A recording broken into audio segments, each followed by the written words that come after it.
my show had value, and that, I'm sorry, that that what I was doing had value. And in the end, I'm sorry, I try not to cry on TV. And this is kind of like me on TV, so I apologize. Yes, that's her, the same Joy Reid who has managed to spark outrage, ignite debates, and drop some of the most eyebrow-raising takes ever aired on television. From race-baiting rants to flat-out bizarre statements, her career has been nothing short of a roller coaster ride. But hold on. Before we jump in, let me ask you, have you ever heard a news anchor say something so outrageous that you had to rewind and make sure you weren't imagining things? If so, you're in for a treat. All right, buckle up, because we're about to break down Joy Reid's most controversial and downright baffling moments. And trust me, you won't believe some of the things she said on live television. So, why are we talking about Joy Reid today? Well, in case you missed it. Big news! Tonight will be Joy Reid's final show on MSNBC. Single tear, white woman tears happening right here, Joy. She was officially fired over the weekend because she's a racist, horrible news anchor with no ratings. And that's really been the truth for a long time. MSNBC's under new management, and I guess they decided to come to grips with reality. The truth is, this is very sad news for us, as she's provided so much material over the years. I feel the way I felt when Brian Stelter got fired, but he came back, and you never know. I'm sure Joy Reid will wind up doing something where we will continue to get to respond to her absolutely insane POV. Her show, The Reid Out, has been officially canceled by MSNBC. That's right. The network finally pulled the plug after years of jaw-dropping commentary, viral blunders, and some of the most divisive rhetoric on TV. But what led to this moment? Was it her countless conspiracy theories? Her infamous white tears monologue? Or maybe it was the time she accused her own party's voters of being fascists?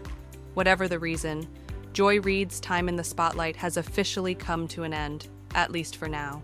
So let's take a deep dive into her most controversial takes that had people scratching their heads, dropping their jaws, and sometimes even laughing out loud.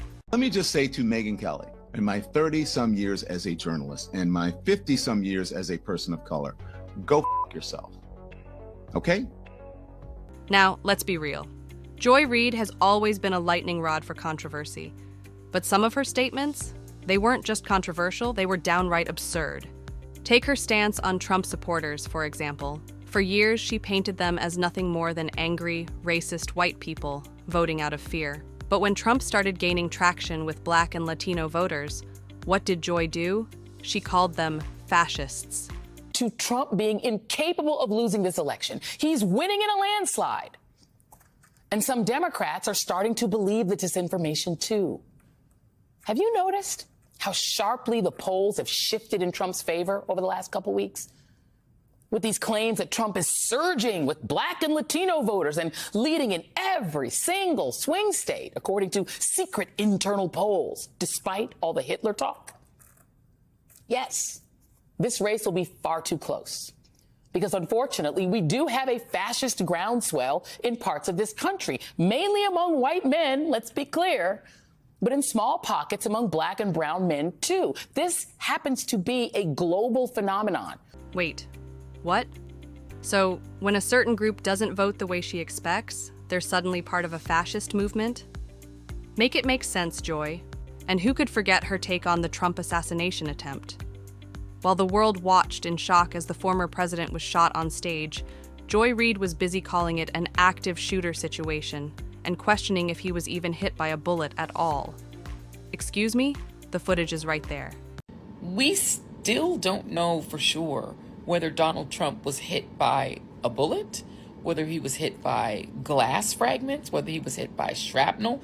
We don't have those details. We actually have no details from his physician, even though this man is still a Secret Service protected, and presidential candidate. We knew almost nothing. Why? Why don't we know that much? We know that 3 people were shot. 1 person, unfortunately, was killed at the rally. We don't know where they were sitting or standing relative to him.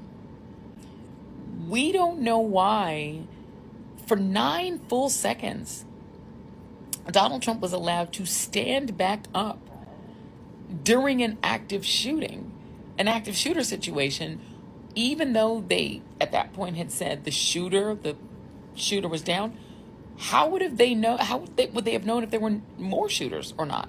Nobody knew. That there could have been 5 shooters for all they knew. Yet they allowed him to stand up in the middle of that, crisis and pose for a photo and fist pump the air so he could get the iconic photo.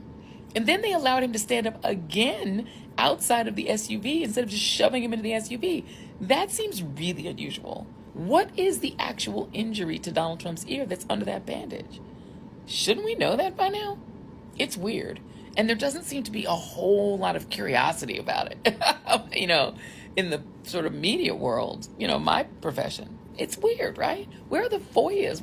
Why isn't the New York Times aggressively pursuing his medical records? It's just weird. Just a strange thing that I've noticed. And I don't know if you guys have noticed it too, but it's weird. But let's talk about one of her most infamous moments, the so-called white tears speech. Remember when Kyle Rittenhouse broke down in court after being acquitted? Joy didn't see a young man overwhelmed by emotion. No, she saw white male tears. But in America, there's a thing about both white vigilantism and white tears, particularly male white tears. Really white tears in general, because that's what Karens are, right? They Karen out, and then as soon as they get caught, it's like, green waterworks. White men can get away with that too. And it has the same effect. Even as the right tries to politicize the idea that masculinity is being robbed from American men by multiculturalism and wokeism, they still want to be able to have their tears. The evening after Kyle Rittenhouse tearfully testified at his murder trial in Wisconsin, like a mini Brett Kavanaugh. House not guilty. As to the 5th count of the information, Gage Grosskreutz, we the jury find the defendant, Kyle H. Rittenhouse, not guilty. Members of the jury, are these your unanimous verdicts? Is there anyone who does not agree with the verdicts as read? But wait, it gets even better. Did you know that Joy Reid once claimed she only got into Harvard because of affirmative action? Yep. She openly admitted it and then somehow turned it into a weird flex. And yet, she has no problem shaming others for simply questioning race-based admissions policies. Interesting. I got into Harvard only because of affirmative action. I went to a school no one had ever heard of in Denver, Colorado, in a small suburb. I didn't go to Exeter or Andover. I didn't have college test prep. I just happened to be really nerdy and smart and have really good grades and good SAT scores. But someone came to Denver, Colorado to look for me. A Harvard recruiter flew to Denver, and I met up with her at the Village Inn restaurant and did a pre-interview to pull me into Harvard. I was pulled in, and the schools like Harvard and Yale that I got into affirmatively. Oh, and let's not forget her brief moment as a conspiracy theorist, when her own old blog posts resurfaced, revealing some pretty questionable comments about the LGBTQ+ community. What did Joy do? Did she own up to it? Apologize? She blamed hackers with time machines for planting those posts. I mean, come on. Even Hollywood scriptwriters wouldn't come up with something that ridiculous. A community that I support and that I deeply care about is hurting because of some despicable and truly offensive posts being attributed to me. Now, many of you have seen these blog posts circulating online and in social media. Many of them are homophobic, discriminatory, and outright weird and hateful. When a friend found them in December and sent them to me, I was stunned. Frankly, I couldn't imagine where they'd come from or whose voice that was. In the months since, I've spent a lot of time trying to make sense of these posts. I hired cybersecurity experts to see if somebody had manipulated my words or my former blog. And the reality is they have not been able to prove it.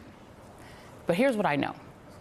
I genuinely do not believe I wrote those hateful things because they are completely alien to me. But I can definitely understand, based on things I have tweeted and have written in the past, why some people don't believe me. Let's not forget her infamous meltdown about Elon Musk buying Twitter.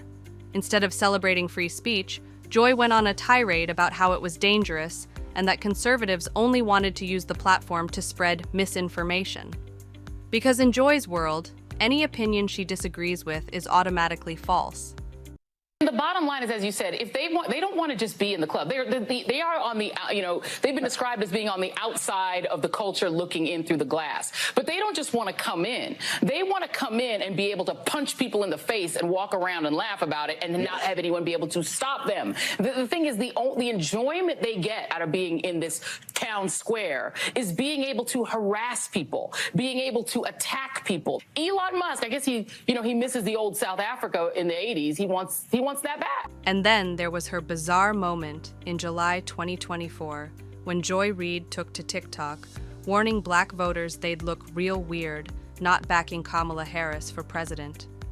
Critics slammed her for race baiting and pressuring voters. You're going to look real crazy being on the other side of that line, particularly as a person of color, but really as anyone who claims to have any connection to the culture. At the end of the day, Joy Reid's downfall wasn't about one bad take. It was years of pushing divisive rhetoric, spreading conspiracy theories, and alienating audiences, even the ones who originally supported her. And in an age where networks are desperately trying to regain credibility, MSNBC clearly decided it was time to cut their losses. So, what's next for Joy Reid? Will she land another TV gig? Will she take her talents to a podcast? Or will she disappear from the media world altogether? Only time will tell.